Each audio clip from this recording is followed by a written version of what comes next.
Good morning. 2025 ആണ്ടിൻ്റെ 3-ാം ദിവസത്തിൻ്റെ 1-ാമത്തെ മെസ്സേജായിട്ട് power വിഷനിൽ നിന്ന് ഞങ്ങളുടെ ഏറ്റവും പ്രിയരായ സഹോദരി സഹോദരന്മാരോട് പങ്കുവയ്ക്കുന്നു. 2 തരം കൃഷിക്കാർ. ഗലാത്യ ലേഖനം 6-ാം അധ്യായം അതിൻ്റെ 8-ാമത്തെ വാക്യം.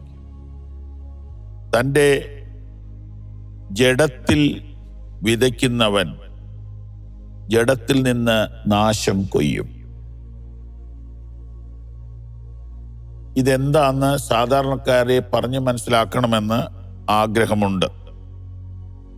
അതിങ്ങനെ വായിക്കാൻ പറ്റും: പാപേച്ഛകളുടെ നിവൃത്തിക്ക് മാത്രം ലക്ഷ്യമാക്കി വിതയ്ക്കുന്നവർ അതിൽ നിന്ന് തന്നെ വിനാശം കൊയ്യും. നമ്മുടെ എല്ലാം മനസ്സിൽ പാപ ഇച്ഛകളുണ്ട്. അതിനെ നമ്മൾ വഴിതിരിച്ചു വിടണം. അതിൽ നിന്ന് നമ്മുടെ ശ്രദ്ധ മാറ്റി നല്ല കാര്യങ്ങളിലേക്ക് തിരിയണം. എന്നിട്ട് ഈ പാപേച്ഛകളെ അനുദിനം നിർവീര്യമാക്കണം.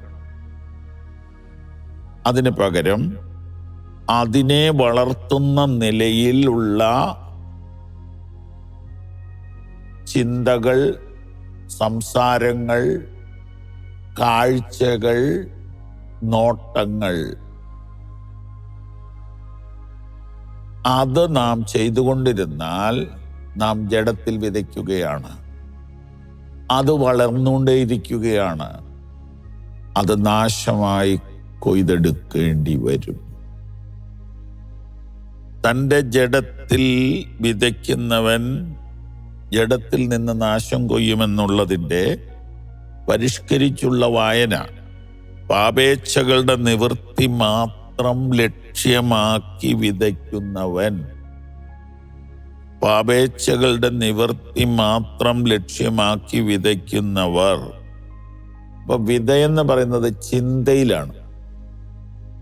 എപ്പോഴും ചിന്തയിലൂടെ. ഇപ്പൊ വേറൊരാളോടുള്ള അസൂയ, അത്യാഗ്രഹം, ദ്രവ്യാഗ്രഹം, ഭോഗ ഇച്ഛ,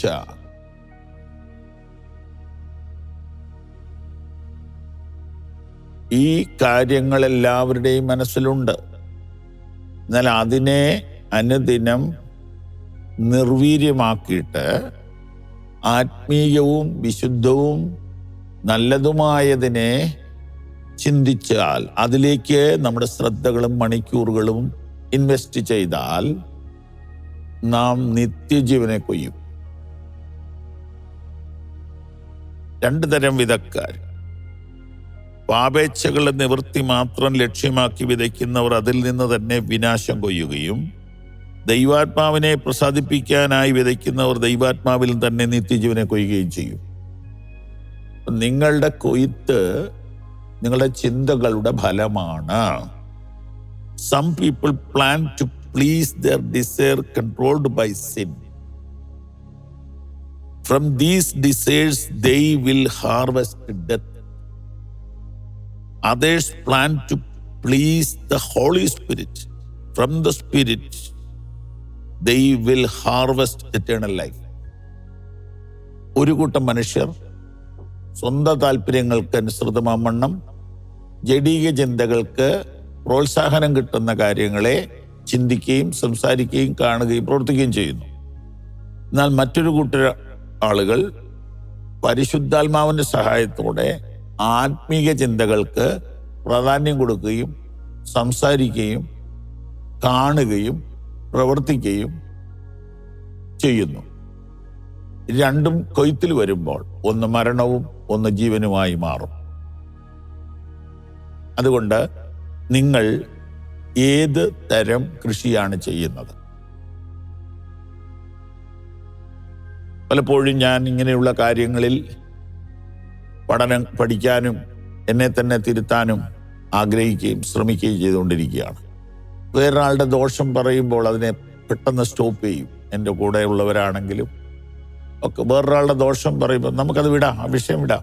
പറയുന്നത് ശരിയാ, അത് ശരിയായതുകൊണ്ട് തന്നെ നമുക്കത് പറയാൻ രസം തോന്നും, നമുക്കതിൽ എൻജോയ്മെൻ്റ് ഉണ്ട്. പക്ഷേ നമുക്കതുകൊണ്ട് കിട്ടുന്നത് നന്മയല്ലല്ലോ. അപ്പൊ ആകയാൽ കൊയ്ത്തിനെ മുന്നിൽ കണ്ടുകൊണ്ട് വിതയെ നിയന്ത്രിക്കണം. ജഡത്തിൽ വിതയ്ക്കുന്നവൻ നാശം കൊയ്യും, ആത്മാവിൽ വിതയ്ക്കുന്നവൻ ജീവനെ കൊയ്യും. ഇത് അനുദിനം ജീവിതത്തിൽ നിയന്ത്രിക്കേണ്ട സുപ്രധാന ചിന്തകളുടെ ലോകമാണ്. ദൈവം അനുഗ്രഹിക്കട്ടെ.